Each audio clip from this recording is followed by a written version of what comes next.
tasting. Hopefully there's people out there listening and being interested. And for those of you that are there, your questions are important and keeps us flowing. Steve and I can talk amongst ourselves for days, and you may not hear anything you want to hear. So you asking questions brings this into light. So tonight I'm going to be speaking with Steve Edmunds. I mean, legendary would be probably in the Rhone world of California.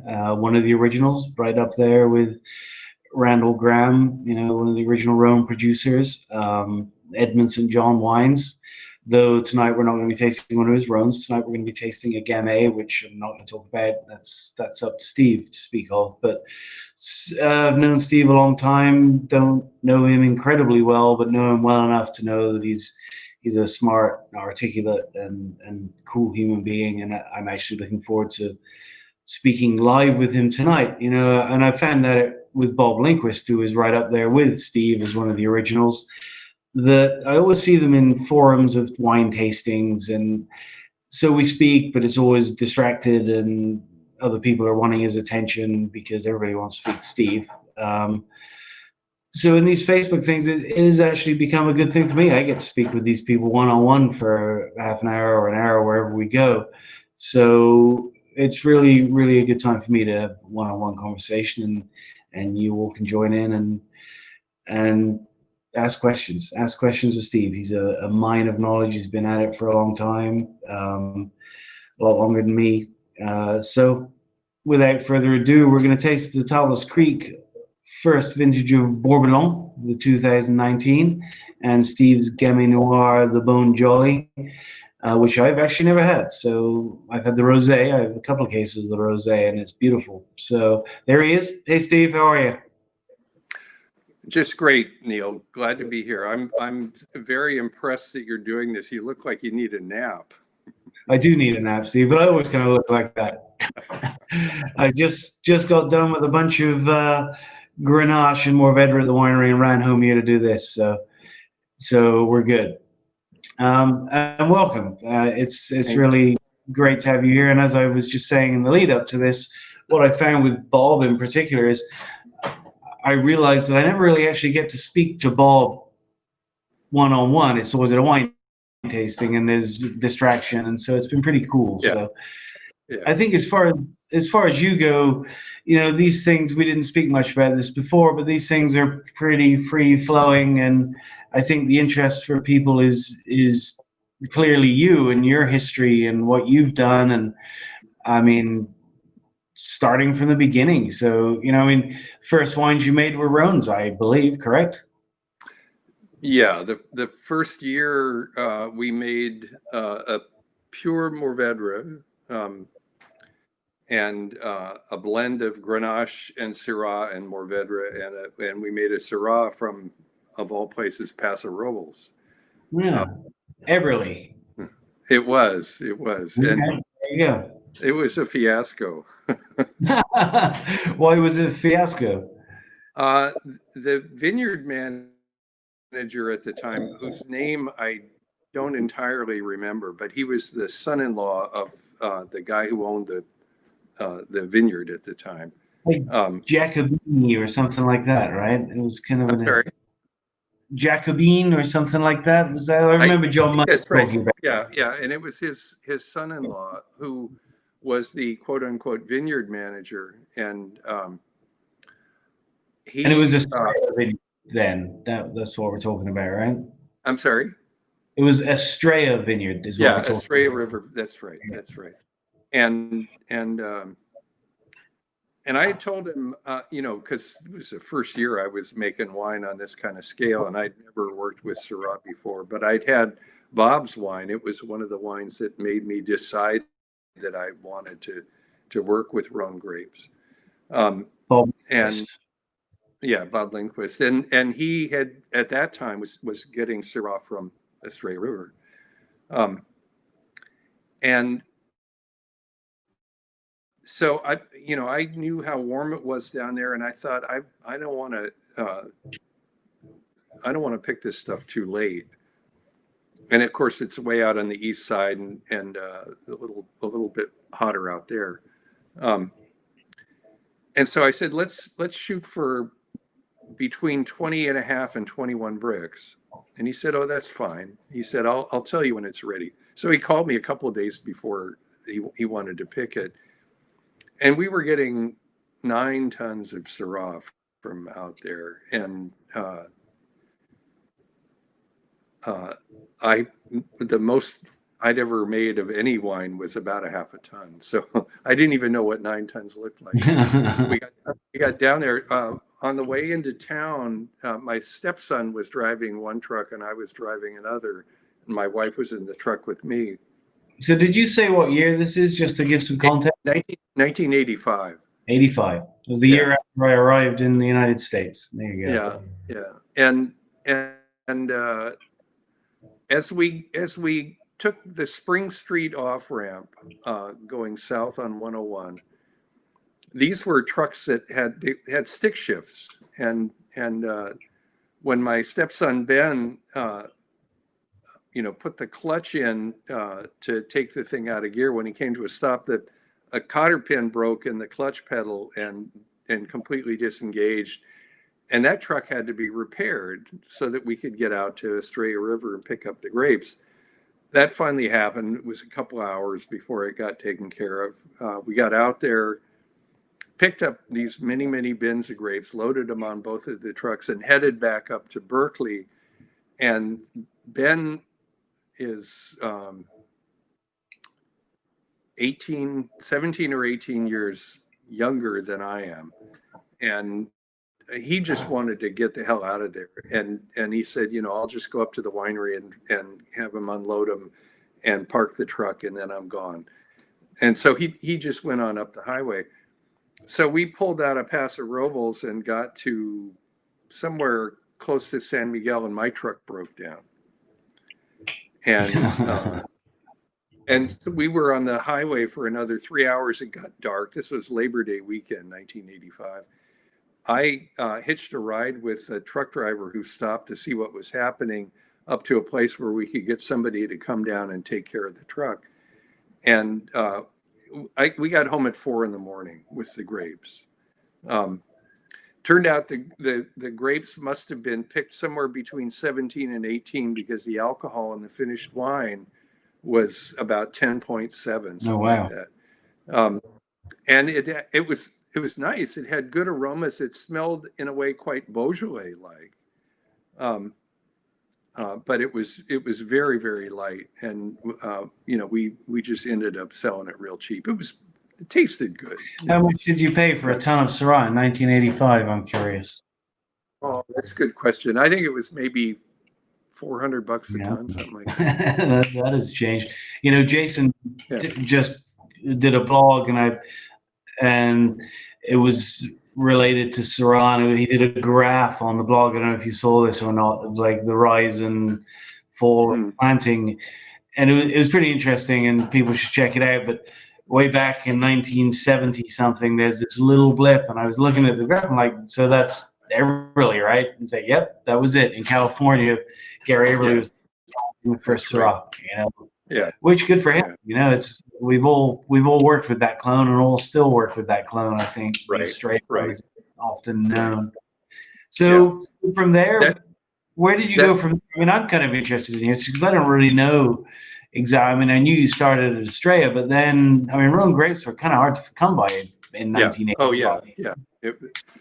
I was so incredibly lucky that very first year there was an old planting of Mourvèdre at a vineyard on Mount Veeder that was a kind of a legendary old vineyard that a lot of winemakers lusted after, but never got to work with it because the grapes were all going to Gallo. It was primarily a Zinfandel vineyard, and they had fabulous Zinfandel, but they had Mourvèdre, and after searching and basically giving up on finding Mourvèdre, I stumbled across this stuff, and it was really, really special stuff. And in fact, in the spring of 1988, Jean-Pierre Perrin contacted me through Charlie Falk. Wow. Because he wanted to taste the Mourvèdre that I had made in 1986 because he had heard that it was really quite something.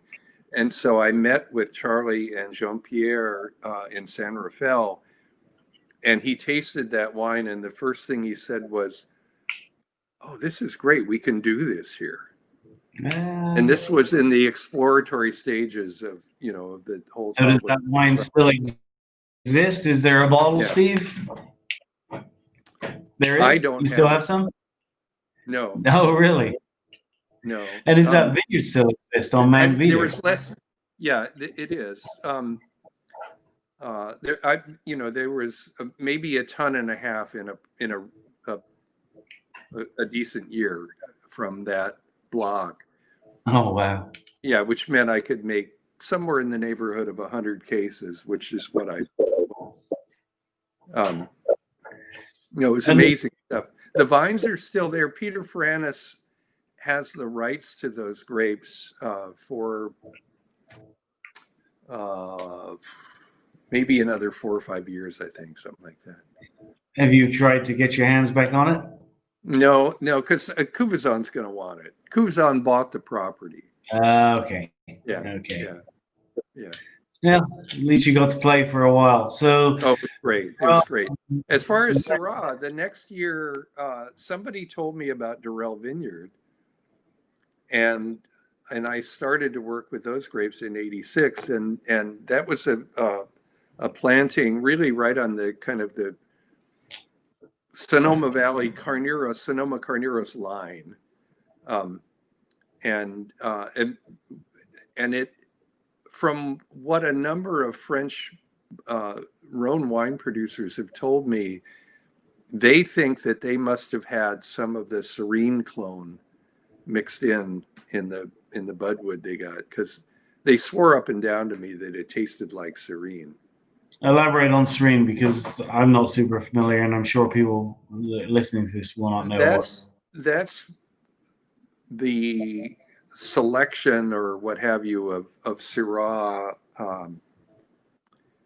in Côte Rôtie, I believe, that has some seemingly much more distinctive characteristics than a lot of the other selections of Syrah.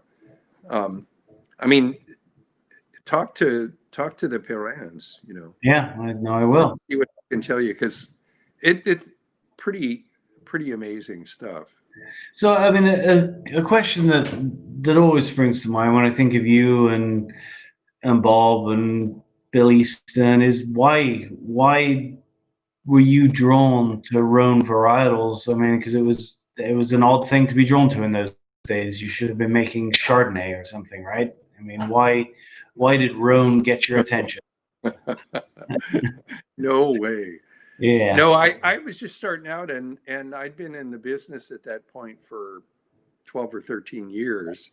Doing what? And I was in retail. All right. I was a buyer and wine manager for a couple of different stores that I worked in. But I made wine as a home winemaker, and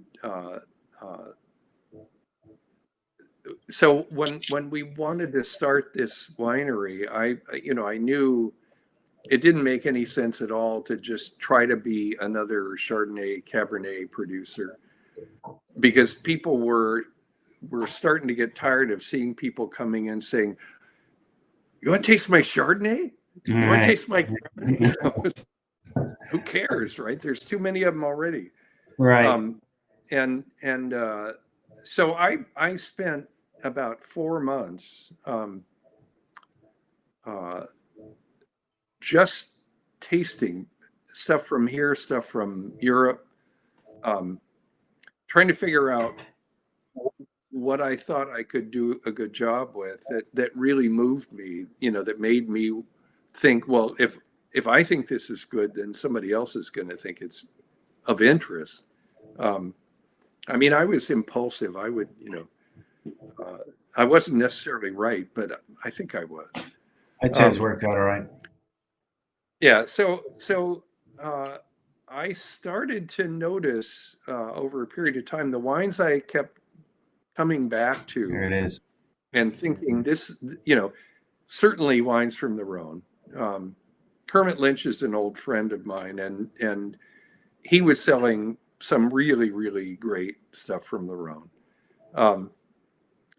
And having been in retail as long as I was, I knew where else to look besides Kermit. And I, I just thought, well, this is something there isn't that much of. So, I'll have people's attention with it up to a point.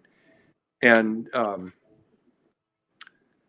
then Robert Mayberry published a couple of things talking about whole cluster fermentation and about Syrah and so forth, and suggesting that somebody in California should find some old Grenache, which there would be some of, some old Carignan, some old Mataro, and then some Syrah from like Estrella River or wherever else you could find it, and see what you could do in the way of a California version of a Southern Rhone red. And then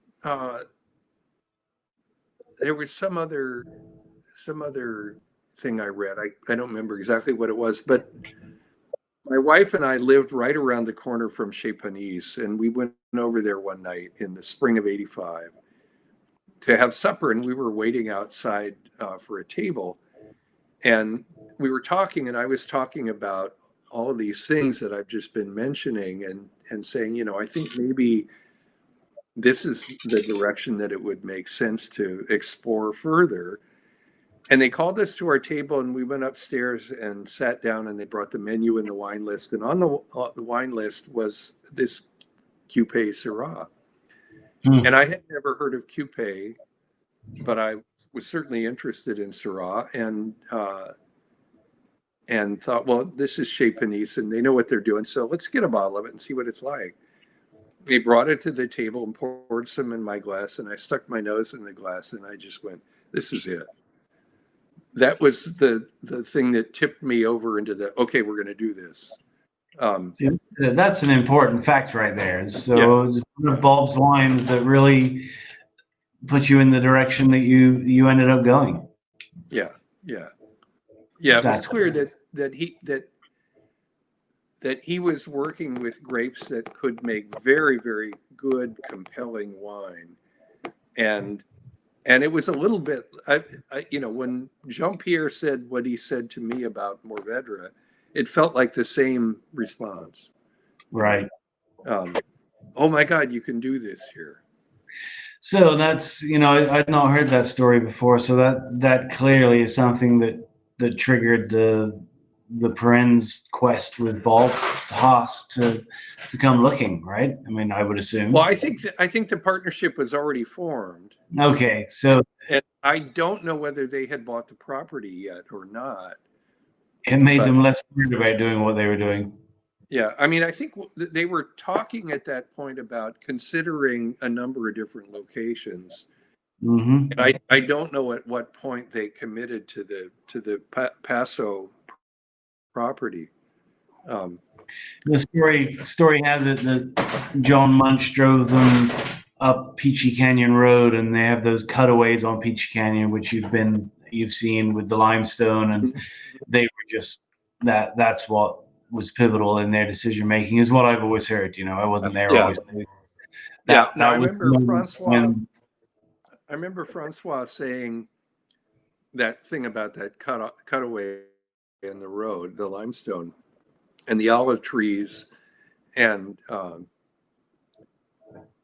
then I think that was, we heard the same thing. It reminded him of something familiar and that made sense for what they wanted to do. Totally. And I mean, obviously I'm moderately biased, but it certainly has worked out. It seems there's some nice wines have come off that property for sure. I mean, it was no doubt people must have thought it was a strange choice for that family to buy land in Paso Robles and not in Sonoma or Napa or somewhere. Maybe not you, but the general winemaking public probably were wondering what they thought they were doing. Boy, has that changed now. It's a different complexion in Paso Robles than it was in 1986. That's for sure. Yeah. Well, I think it's if you look at where the wine business was, especially under the influence of people like Robert Parker in 1988, of somebody like Jean-Pierre and Francois Perrin are going to be thinking in terms of, can we find a piece of land that will give us the qualities that we need in the wines that we want to produce, with some confidence? Can we pursue that? And in California, the thing was more, how do I make a wine that pleases Robert Parker? And I don't think they were thinking about that in those days. Yeah, no, clearly not. And that's an interesting thing. The influence of Robert Parker, like it or not, has been quite profound on our business. And it's still, honestly, when I look at the people coming into town and buying land and starting wineries, honestly, it's still people not so much coming looking at the soil and the climate, and they're looking at the success of some of the wineries that have done well. Tablas Creek, probably one of them. Right. And it's always kind of, to me, disappointingly rare that people go in quest of a piece of dirt for the sake of the soil, the terroir, if you will. Right. That still is unusual, it seems. It's a cultural thing. I mean, those guys, the Perrins, that's how they approach what they're doing. And here it's more, how much money can I make? Or it's true. Or how much money can I spend? Whatever the case may be in this particular business. Right. So for you, what's interesting to me? So you had these oddball Mount Veeder, Mourvedre, and Gary Everly and his Syrah, and right. How did you go about seeking out Rhone varieties in the 1980s? Because, I mean, there was probably a lot of pretty shitty Grenache, I would say. But apart from that, there wasn't much around, right? I mean, Carignan probably was the best source of some old wine business, I think. And there was, I mean, the story with the Mourvedre, because of my connections in the retail trade and the people at very old wineries around Santa Clara Valley and then the other areas, but Santa Clara was the kind of place where I expected to be able to find old Mourvedre and old Carignan and old Grenache, because that was jug wine territory. Mm-hmm. And that's where those grapes went in those days, and that's what people thought of them as being for. And when I would call these guys up and say, I'm starting this winery project, and I'm really interested in finding some Mataro, and I got essentially the same response from several dozen people, which was the two questions they would ask: what do you want with that? and then the other one was, well, you should have called me a week ago. We just tore the vines out. Or you should have called me a month ago, or you should have called me. Right. There was one yesterday. We just tore the vines out yesterday. And so, can you elaborate a little bit? Because people wondering, what is Mataro? What's the story there? I mean, I'm not sure everybody knows that story. Okay, right. Well, in California, Mourvedre was known primarily by the name Mataro, and I don't know why that's true. Is it not Mataro anywhere else? Paul Draper insists that it's Mataro in parts of southern France. Okay. There are villages in Spain, from what I can recall reading Frank Schoonmaker years ago. One is Mataro and one is Mourvedre, which seems like it would be connected somehow. But it was easier, I'm sure, to say Mataro than it was to say Mourvèdre. There it is. Yeah. And to pronounce Mourvèdre correctly is an art, actually. Yeah, I'm not sure. I'd say it a different way every time I say the word. I think it's kind of, people ask me, how should you say it? And I don't really know, but Mataro seems to be making a bit of a comeback. I know that a friend of mine, Justin Smith from Saxham, has taken to referring to Mourvèdre as Mataro now. And so it's got a coolness coming about it, it seems, again, which is great. Why not, right? In the area down around Santa Clara Valley, this south of San Francisco, Mataro was known as Mataro. All right. And in Napa and Sonoma and Mendocino counties, it was Mataro. Right. And then there were growers out in the San Joaquin Delta around Antioch and Oakley. They called it Madeira. Oh wow! Yeah, I've heard Carignan pronounced as Kerrigan. Right. We've done some strange things with these names.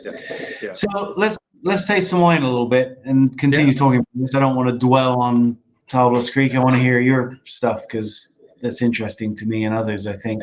So this is our first Bourboulenc. It's not the first Bourboulenc to be bottled in California, but it's certainly one of two or three for sure. My first adventure into it, I mean, we planted 1,000 vines. This was the first harvest off of those vines. Mm-hmm. The alarming thing for me, if I'm honest, was the grapes went into the press as the normal kind of green, goldy grapes, and what came out of the press was incredibly oxidized and orange, and the wine subsequently has quite a deep color, which I don't think it does this year in 2020. I found the color a bit alarming at first. I've gotten used to it, but I find the wine itself interesting. What are your perceptions on it? Try and be nice if you can. Yeah, it's interesting. I tasted Bourboulenc as a separate wine at both Beaucastel and Chateau du Trignon in Gigondas years ago. Mm-hmm. And I remember thinking, this is a really, really nice grape and would be a really interesting thing in California. These vines are how old? 4 years.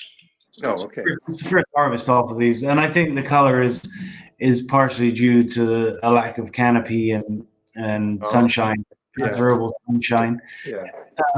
It was certainly a grape that Robert Haas was most excited about as far as the whites go. I really don't know or understand why he didn't bring them in the first wave, but we brought these in the 2004 importation direct from Beaucastel.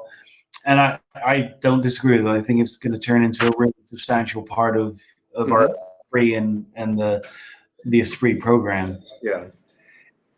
I think this is really quite nice. It's not as bright as I would have expected from a wine as young as this, and it just sort of speaks to what you're saying. It has a kind of brassiness to it, but I find it really enjoyable. It's in an incredible, it's a terrible spot to plant a propagation block. It's almost pure fractured limestone facing west, so it gets reflection off the soil. It's just white out there. Yeah. So, but it was the last piece of property we had, so that's where we're planting the new. So this will be planted elsewhere, and once it gets older, this year it was a lot more vigorous and had a lot more canopy, and the color is different. And I would agree. I was expecting something with more austerity and brightness, though I'm really enjoying the texture of what we have, and as you well know, but those listening probably do not know, and what you get off the first harvest from a grapevine, particularly with a white grape, not particularly with a white, in general, is not necessarily what it's going to end up being, though it's a great indicator, and it offers great promise to me. Yeah. And this was all brought up in neutral French wood.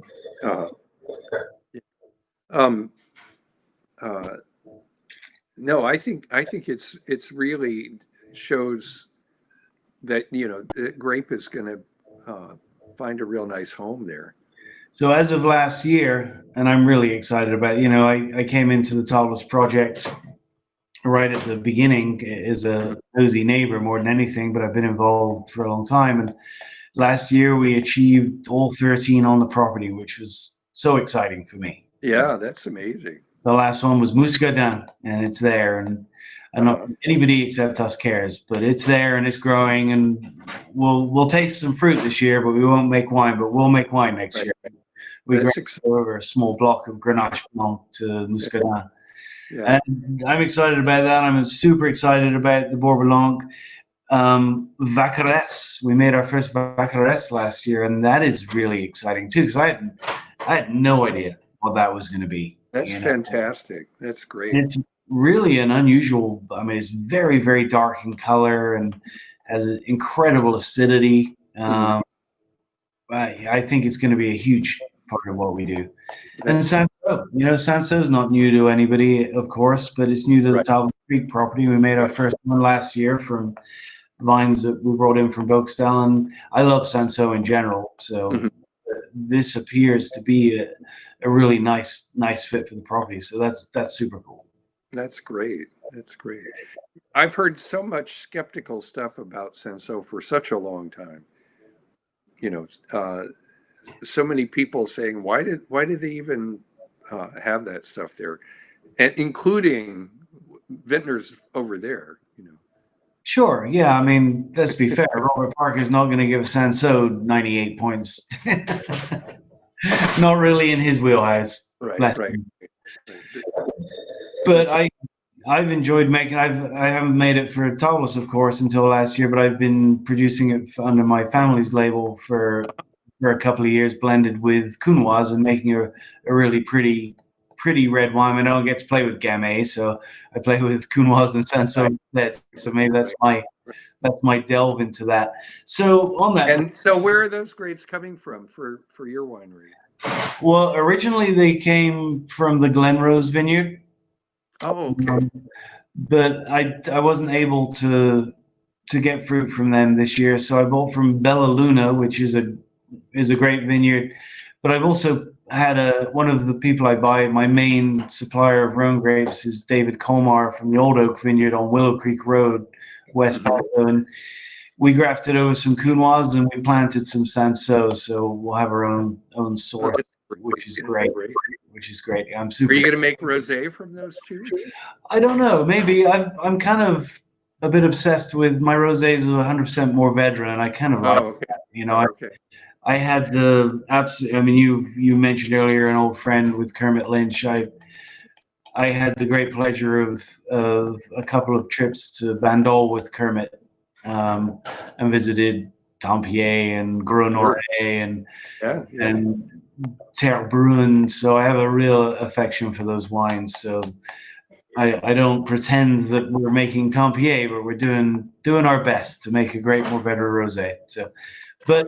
Yes, I'm sure that Sanso will find his way into that mix in one way or another for sure. When I think of Sanso, I think of rosé. Yeah, the wine we make from it is a wine called the La Mezcla Roja, and it's just a very light, serve it chilled red wine. It's super pretty. Yeah, it's what we like to drink. To be honest. Super interesting. So let's be honest. The Bone-Jolly. Now I want to throw this out because I think it was such a cool thing to do. I think it was during harvest last year. There was fires raging in Sonoma, and you threw the Bone-Jolly rosé up for grabs to raise money for people that were struggling with the effects of those fires. I bought a couple of cases, and you donated everything to that cause, and I prop you for that.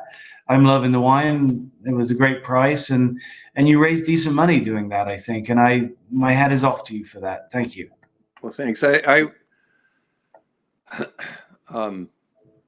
was so glad I could do something, after 3 years. Last year was the third year of all the fires. And so many people that I know and love were affected. And it's just kind of tears you up. Oh, And yeah. I just felt like I want to try and do something.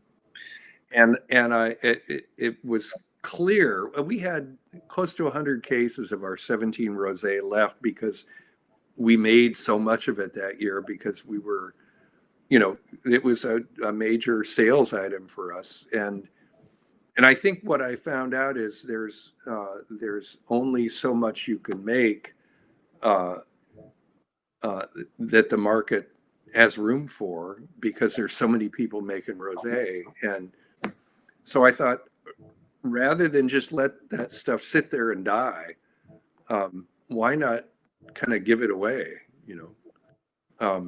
and make a lot of friends and make a lot of people happy when they're drinking it, and be able to give some money to somebody that needs it. So it was to me, it made the most sense of anything I could think of. But then, I mean, let's be honest. You're being a bit humble. I think you sold that out and you moved on to the next vintage and put that up too. Is that not correct? I did. So again, it's an honorable cause, and we thank you for that. And I have a cellar full of it, so I'm enjoying it. We had a bottle with lunch, the harvest lunch at Tablas Creek yesterday, in fact, and it was beautiful. There's a question here from Bruce Neyers. Where did that go? And he was asking. There you go. Did you see that? Steve Hewitt. Hewitt. Sorry about Bruce Neyers. Let's delve into that a little bit. Well, I know Bruce from when he began to work at Joseph Phelps way back in the when was that? A long time ago. And I had heard his name for years, because I know he was involved before that with Maya Kamas and some other kind of old Napa wineries as well. And of course, Phelps was one of the first to do anything with Syrah in California.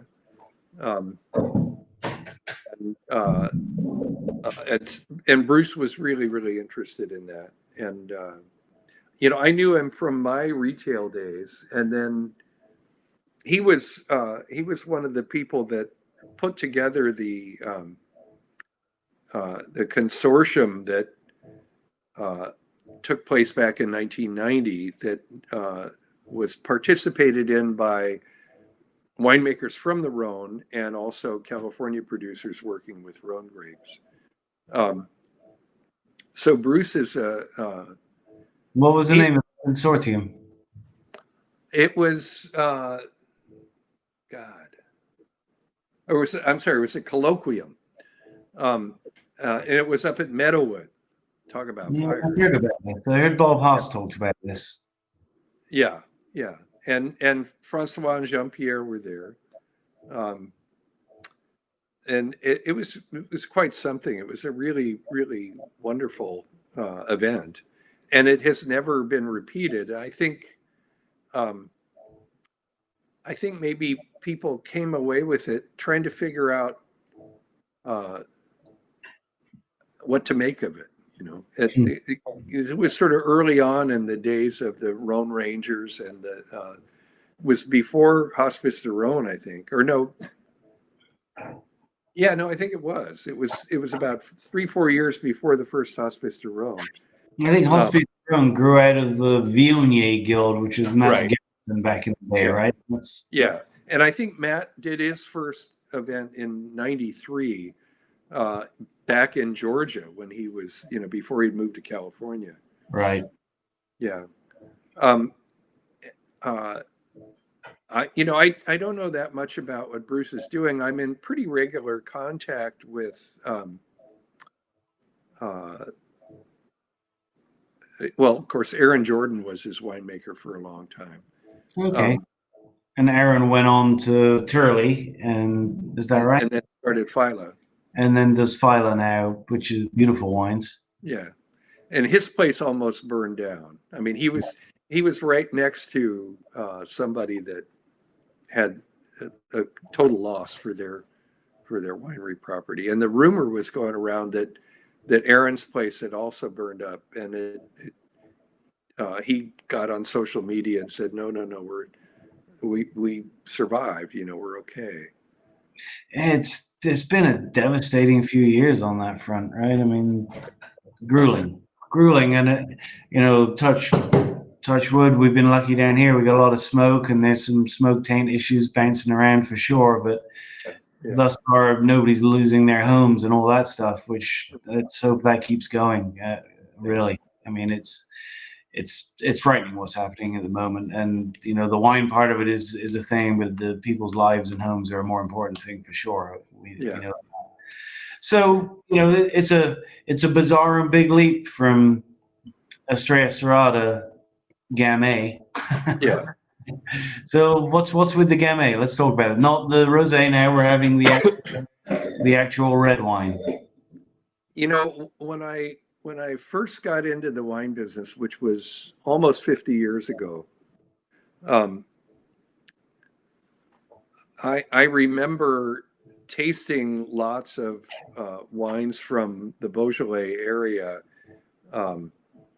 and being really struck by the way that the aromas and flavors had the ability to make me happy in a way that no other wine did. There was just so much charm and vivacity and joy in a way in the aromas and flavors, and I guess Gamay is not that huge of a leap when you think of Northern Rhone to Beaujolais. It is right, yeah, and so I always wondered why there was nothing in California like that. There were wines that were permitted to call themselves Gamay or Gamay Noir.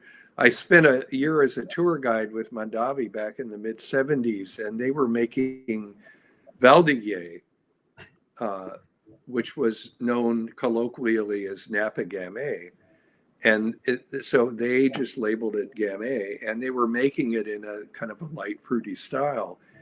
And it really didn't taste a bit like Gamay to me. The wine was fine, but and it certainly didn't have the kind of neurological impact that the Gamay had in terms of making me feel joyous. There's just something really moving in that way about the aromatic character and the juiciness of those wines. So when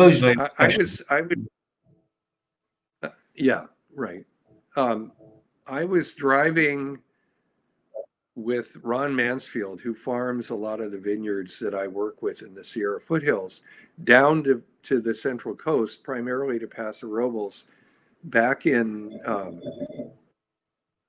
what year was it? 99.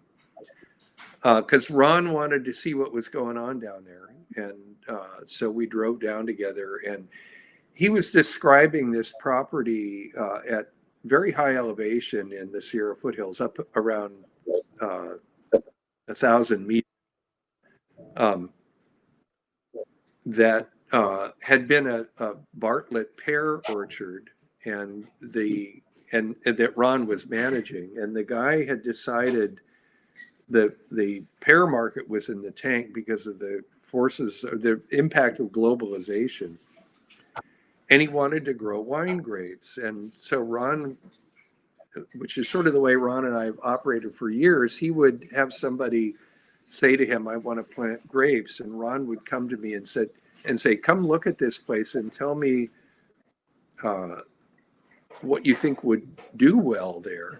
And of course, he knew that if I got excited about it, I'd probably buy some grapes. So yeah, sure. Built in. And so we're driving down, he's describing this property to me, and he said, what do you think might work there? And then he answered his own question with another question. He said, Pinot Gris. And I said, well, yeah, that might work. But you know what I'm thinking, listening to what you're saying, sounds like it'd be a really interesting place to put Gamay, because Gamay is a really early ripener. It's going to be a little cooler up at that elevation. It's going to kind of slow things down. It's also an early bud break, but it's cold enough there in the early spring that where you've got bud break in Napa and Sonoma in early to mid-March often, it can be 2 to 4 weeks later up at that elevation in the Sierra foothills. And therefore Gamay would be much less likely to get frosted out in a situation like that, because it's not going to wake up until the weather started to get a little warmer. And I was making Syrah from very simple in El Dorado, a few hundred feet lower, and it produced a very pretty aromatic kind of wine. And I said, I think it'd be really interesting to put Gamay there. So he went back to the guy who owned the property, and he said, here's what I think you should do. And they planted, I think it was 3 acres of Pinot Gris and 4 acres of Gamay. And we got our first grapes in 2002. It's volcanic clay loam soil. It's Aiken loam. And it's quite red, and it gives wines with good perfume. The Gamay in that ground seemed to be, for the first 4 or 5 years, almost devoid of tannin. It was very strange. 5 years later, there was another place a few hundred feet lower in granite. And of course, Gamay really loves granite, and it makes it seemingly, anyway, its best wines in that kind of soil. So we were able to put some acres of Gamay on that ground, and right from the get-go, the Gamay from there had just, perfect balance of tannin and fruit and acidity and all that stuff. Gamay is a real high acid variety. Somebody's asking who else is growing and producing Gamay wines. I could name a few, but I'm not going to remember all of them. There's a producer called Jolie Lade that's making some Gamay. Arnott Roberts is making some Gamay. All the Gamay for these wines thus far has been coming from the same vineyards that I'm sourcing, which were planted at my request. I know that Pax is growing some Gamay in the Sonoma Coast area, and Aaron Jordan's getting some from up in Oregon. There's, one of my favorite American Gamay wine is Brick House up in Oregon. Yeah. That's a great wine. I really enjoy that. I'm going to be self-indulgent here, but one of the greatest wine memories that I'll have for my life was we were on a cruise. Actually, Frank was there with us. We did a cruise, the Tablas Creek cruise up the Rhone River, and the trip when we were up in that area was everybody went to the Hospice de Beaune and did that thing, and Robert Haas was on the cruise with us.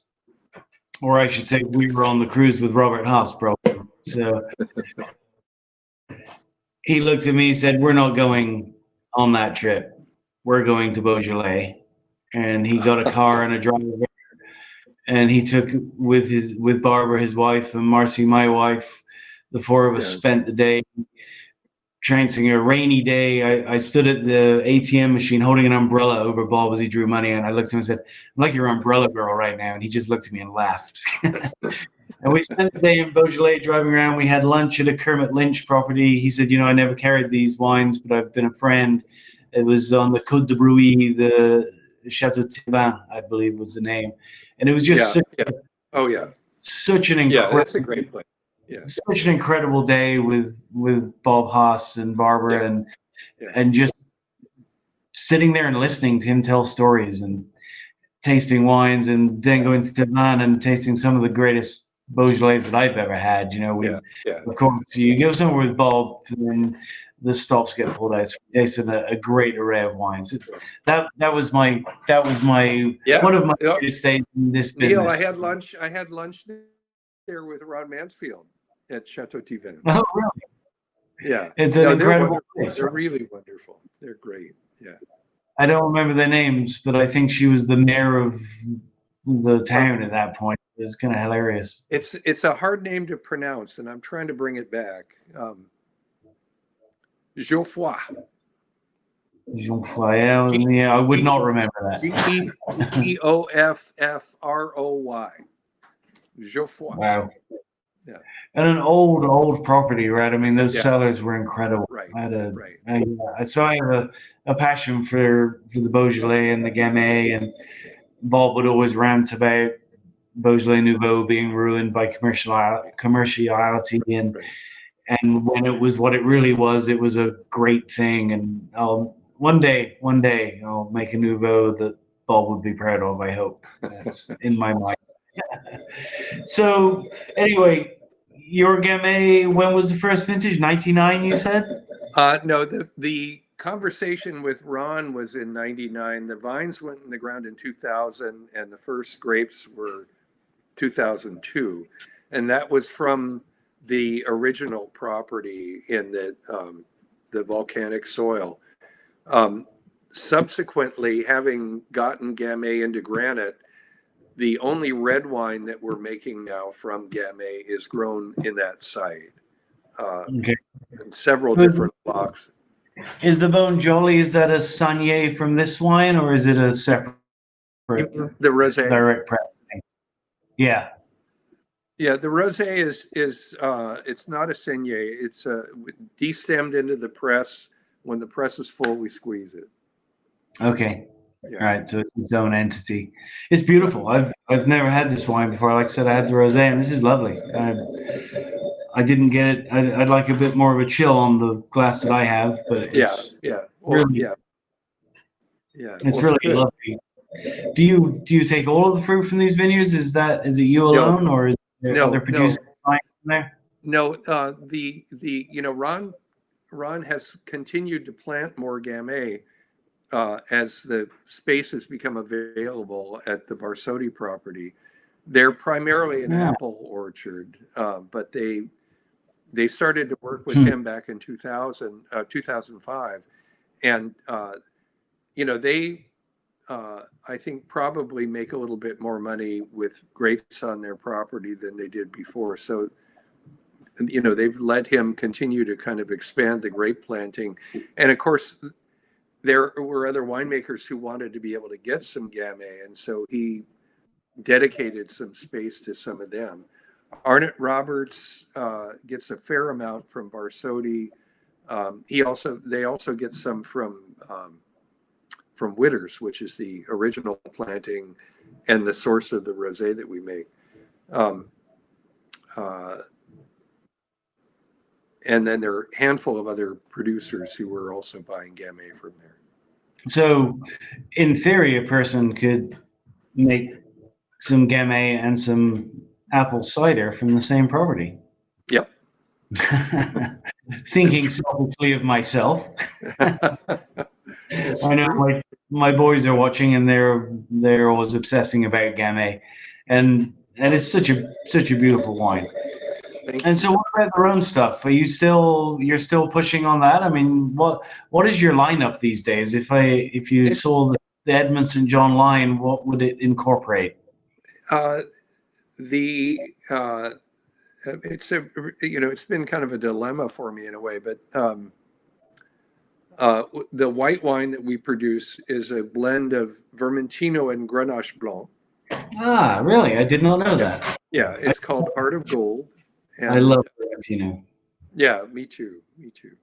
And of course, it was Tablas Creek where the Vermentino plant material came from. Yeah. We produce a red wine from Shake Ridge Ranch down in Amador County that is a blend of Grenache, Mourvedre, Tempranillo, and Graciano. Oof. And it's called El Jaleo. Okay. It's named after a painting by, what's his name? John Singer Sargent. It's a fabulous, fabulous painting. Jaleo is spelled Jaleo. And it's modeled primarily on the wines of the Rioja, except that Shake Ridge has no Carignan, which is known in Rioja as Masuelo. But they did have Mourvedre, and Mourvedre is not grown in Rioja, but it's a better grape. But actually, the grape in that wine that really makes the wine work is Graciano. Graciano, right. Amazing stuff. I'll send you a couple bottles of it. And what a story! That's for another time, maybe the Graciano story, right? We just tasted a Graciano from, I believe it's from maybe Shake Ridge, from A Tribute to Grace, which is a lovely bottle. Oh yeah. Yeah, she makes some beautiful wines. Yeah. So how many different labels are there at the end of the day under Edmunds St. John? The white, the pink and red Gamay, the El Jaleo, and Syrah. And the last Syrah that I produced was in 2015 because I had vintages kind of stacking up in inventory, and it was selling slowly because it's harder to get rid of a case of Syrah than it is to get rid of a case of a lot of other things. Yeah, I've heard that. Well, cool. We've had you on here for an hour. It's time for you to go and enjoy your Friday night, probably. I could speak forever. This has been really fun. I really appreciate it. I'm having the same feeling as I did with talking to Bob, but it's, again, getting to speak with you one-on-one is really cool, and I'd like to come and have dinner with you at Chez Panisse, right? I mean, I have a great Chez Panisse story too. That sounds good. I was in the restaurant industry for a lot of years, and I'd wanted to go there and take my wife there for so many years, and we amazingly managed to book a table for our wedding anniversary a few years ago. Yeah. Went up to the winery at Tablas the morning we were going up, and I was so excited. And the gentleman that I work with, Levi Glenn, said, "It's Chez Panisse, right?" And I said, "Yeah, I'm going." He said, "Well, I hate to tell you, but it burned down today." I was like, "No, you're kidding." And it was you remember when they had the fire there? Well, that fire was actually on my wedding anniversary. It was my wedding. When is your wedding anniversary? 19th of June. Okay, so we were going up. It wasn't my wedding anniversary then, because actually, no. I'm sorry. March 8th. Oh, you're in trouble now. Yeah. You can hear it, can't you? Yeah. Whatever we were going up for, we got that reservation, and it literally burned down the day we were going up. So we went up and went and ate somewhere else, and had another reservation, and it remains one of the favorite meals that I've ever had. It was really, you think after all these years, it's been around forever, and I was kind of like, okay, it's not the heyday, but it is still the heyday. That is an incredible restaurant. And my young niece had the choice to go to Berkeley or UCLA. Mm-hmm.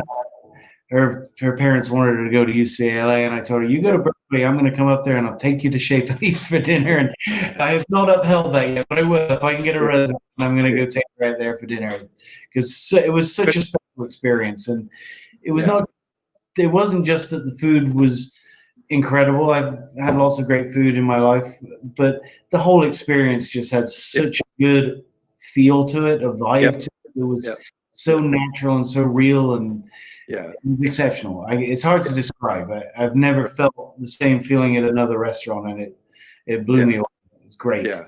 Yeah. I miss it, and of course they're not open now until the COVID thing gets settled. Right. Well, hopefully that's sooner than later. But I can't see it being for a year or so, probably. Right. I want to answer two questions real quick. Please. The Shake Ridge Ranch was planted by Ann Kramer and farmed by her, is still farmed by her. And no, I do not have a tasting room in Berkeley. I don't have a tasting room at all. we're really a mom and pop operation. We do a tasting usually once a year in December. Last year we got rained out. Hey, we'll take rain, even if it's on your day. Yeah. So where do people get your wines? I mean, people are going to want to go buy some of this stuff. I sell a lot of the wine that I make through Farm Wine Imports as a distributor in California, and they sell to really good retail stores and restaurants when restaurants are open. And I do sell direct if people want to buy some wine. Just send an email to info@edmundsstjohn.com, and it'll come right to my computer, and we can find out what you want and how much it costs and do some business. They will, surely people want to do that. And I do want to, for the record, say something here after hearing about your white wine Vermentino Grenache Blanc. For my family winery, I just planted some Vermentino to go into my Oveja blend, which is Grenache Blanc and Picpoul. And I want people to understand that I'm not copying you from tonight. I already have Vermentino in the ground. It's just maybe great minds are thinking alike. That's right, exactly. Well, Steve, it's been a total pleasure speaking to you, and I wish we could do this longer, but you've got things to do, and so have I. So yeah, well, good luck with the rest of your harvest, and I hope smooth sailing. I'm gonna go to info, and I'm gonna order some of that white wine because now someone else has already done it, so I can see if it was a good idea. Cheers, and cheers to everybody else. Come and see you in a couple of weeks. Cheers, Steve. Okay.